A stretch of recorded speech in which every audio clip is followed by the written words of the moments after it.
सारे लोग को खड़ा कर लेते हैं, तो उससे ये होगा कि सरकार आपके बातों पे ध्यान देगी और उनको करना पड़ेगा। सरकार के पास एक्ट है, कानून है, और तो और सुब्रत राय का ज़मीन है, प्रॉपर्टी है, हाँ, तो उसके हिसाब से आगे वो कार्रवाई कर सकते हैं।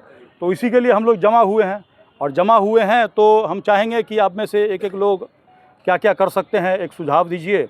और हमारा सहारा इंडिया जमाकर्ता कल्याण मोर्चा है, जो कि हमारा रजिस्टर्ड वर्कर वॉइस है, उसी के तहत हमने बना रखा है और उसी के अंदर लड़ाई लड़ रहे हैं। तो हम यही आप लोगों से उम्मीद करेंगे कि आप हमारे साथ जुड़िए, और जुड़ने के साथ ही पूरे राज्य के अंदर, पूरे ज़िले के अंदर हम लोग कोशिश करेंगे लोगों को जागरूक करने की, क्योंकि लोग जागरूक होंगे तभी आपके साथ जुड़ेंगे। आप अपने एरिया में काम कीजिएगा, लोगों के साथ बात कीजिएगा, उसके बाद धीरे धीरे ज़िला को घेरेंगे, और ज़िला को घेरने के बाद हम पटना पे भी चढ़ाई करेंगे, सीधा बात है।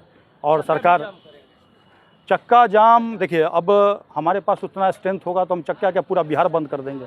अगर हमारे पास कल को स्ट्रेंथ होता है तो हम पूरा बिहार बंद कर देंगे। अब आप कल को आप 10,000 आदमी से आइएगा, सोचिएगा चक्का जाम कर दें, तो वो तो संभव नहीं है। एक एक देखिए बताते हैं, हम एक एक आदमी को जागरूक कर दिए, पूरे देश का एक एक आदमी जागरूक हो गया, कहीं कुछ जाम नहीं करना पड़ा, पूरे देश में सहारा बंद हो गया, जो कि पिछले 2015 के बाद चल रहा था। 15 के बाद उसको कानूनन बंद हो जाना चाहिए था, है कि नहीं? यानी कि 7 साल से वो गैर कानूनी चल रहा था, तो वही हमें करना है। अगर एक एक आदमी को देखिए, हम अभी अमित शाह को कहीं लाठी लेकर के खदेड़ने नहीं गए, लेकिन लोगों को जागरूक कर दिए। तो हर जगह सभा में उनको लोगों ने मजबूर कर दिया बोलने के लिए, क्योंकि जागरूकता से बड़ी कोई ताकत नहीं है। लोगों के अंदर जब समझ में आ जाएगा कि हमारा पैसा है, हमको छीन करके लेना है, उस दिन लोग पैसा छीन लेगा, और उस दिन सरकार को भी बोलना पड़ेगा, आपका पैसा वापस करना पड़ेगा। क्योंकि अभी लोग चूँकि इतना परेशान हो चुके हैं, उसका कारण है लोगों को एक रास्ता नहीं मिल रहा था, लोगों को पता नहीं चल पा रहा था कि सही क्या है, गलत क्या है। 2022 के पहले यही हो रहा था, लोगों को कहा जा रहा था कि सुप्रीम कोर्ट में केस पड़ा हुआ है, उसका फैसला होगा, आपको पैसा मिलेगा, जबकि सुप्रीम कोर्ट का फैसला 2012 में ही ख़त्म हो चुका। जब हमारे पास 22 में ये जानकारी मिली थी कि हमारे इधर एक साथी को पैसा नहीं दे रहा है, और हमने बोला कि कागज़ भेजिए, क्योंकि सहारा तो बंद हो चुका है, क्योंकि ऐसे ही हमको खबर थी। फिर जब उन्होंने कागज़ भेजा तो हमने कहा ये तो सहारा नहीं, तो हमारा इंडिया है। उसके बाद हम गाँव गए तो देखे कि सही में सहारा का ब्रांच चल रहा है, वहाँ जाके पूछताछ किए। उसके बाद हमारा आंदोलन उसी समय से शुरू हो गया, और उसी समय से हम कंटिन्यू, यानी कि फरवरी 2022 से कंटिन्यू लड़ रहे हैं, लोगों को जागरूक कर रहे हैं। इतना हो गया 2.5 साल के अंदर कि पक्ष और विपक्ष दोनों मंच से बोलना पड़ा। ये आपकी ताकत है, हम लोगों ने मिल करके किया, किसी एक आदमी से संभव नहीं था। खाली हम कितना भी वीडियो बनाते रहते, आप लोग सुन करके बैठ जाते, कोई नहीं होता। हमने बताया, उस पर आपने अमल किया। चिट्ठी चाहे सेंट्रल रजिस्ट्रार को भेजना हो, प्रधानमंत्री को भेजना हो, चाहे सभा में जा करके मुर्दाबाद करना हो, आपने किया, तभी जाके सरकार बोला है, नहीं तो नहीं बोलता। आपको लगता है अमित शाह इतना बड़ा आदमी बोलेगा इस पर? नहीं बोलेगा। क्यों बोले? और तो और अमित शाह जी का 18 जुलाई का भाषण सुनिएगा, तो उसमें वो क्या कह रहे हैं कि सहारा के ऊपर फर्जीवाड़ा का आरोप लगा था। आरोप कह रहे हैं, आरोप मतलब समझते हैं? आरोप मतलब कि दोषी नहीं माना गया है, जबकि सीतारमन जी खुद लोकसभा के अंदर जो आपका फर्जीवाड़ा किया है, फर्जीवाड़ा हम क्यों कहते हैं? क्योंकि आपका कागज़ बदल दिया गया है, आपको सहारा बोल करके हमारा का कागज़ दे दिया गया है, बिना बताए हुए बदल दिया गया है। तो फर्जीवाड़ा फ्रॉड वही होता है जी। तो वही जो फ्रॉड किया गया आपके साथ, तो वो बोल नहीं पा रहे थे, वो कह रहे थे आरोप प्रत्यारोप लगते रहा, ऐसे बोल रहे थे। लेकिन अभी जा करके सुनिए, वहाँ यूपी में बोले हैं कि सहारा 85,000 करोड़ का फ्रॉड किसने किया, किसके अंडर में किया, बोले है ना। अखिलेश यादव पर आरोप लगा रहे थे, तो भैया अखिलेश यादव का तो केंद्र में कहीं सरकार नहीं था, हम नहीं देखे। अगर मान लिया कि अखिलेश यादव ने किया, तो आपने उसको जेल में क्यों नहीं रखा?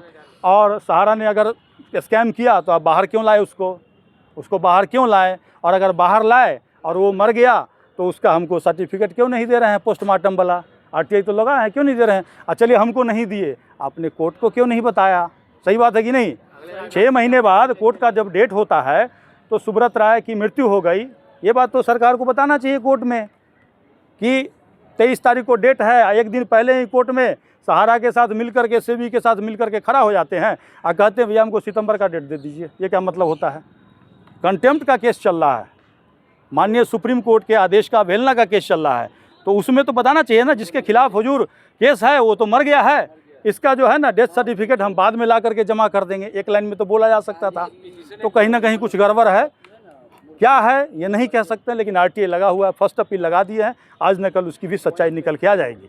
क्योंकि हमको ऐसा लगता है कि क्या पता उनको कहीं भगा दिया गया हो, मे भी किसी ने मुंह नहीं देखा।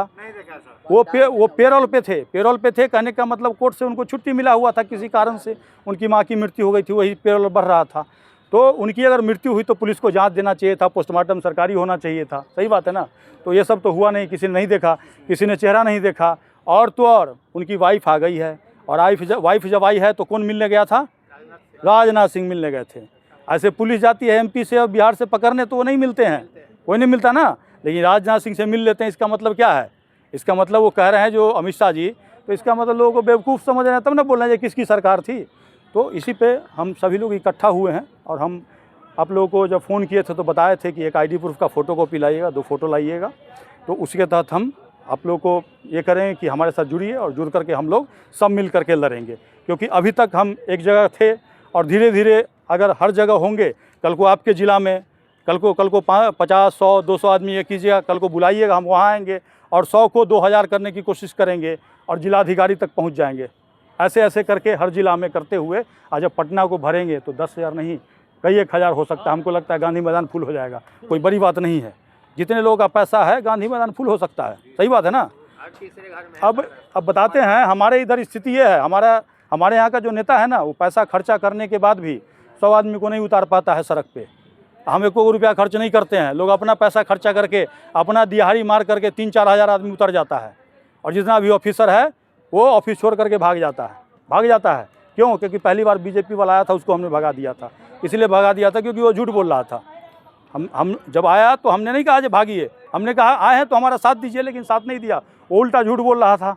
तो इसलिए हमने माइक छीना और भगा दिया उसको। तो कहने का मतलब, आपको हम वोट दिए हैं, आप हमारा काम नहीं कीजिएगा तो क्यों आइएगा, है कि नहीं। तो हम चाहेंगे कि बारी बारी से आप लोग एक दूसरे का परिचय दीजिए, क्योंकि हम जितने लोग हैं आए हैं वो जागरूक हैं, बाकी लोगों से कुछ ज़्यादा जागरूक है। बाकी लोग भी जागरूक है, हो सकता है बहुत सारे साथी का आया मैसेज, किसी को इमरजेंसी हो गया, कुछ लोग आया है, वो लोग भी जुड़ेंगे हमारे साथ। तो और जुड़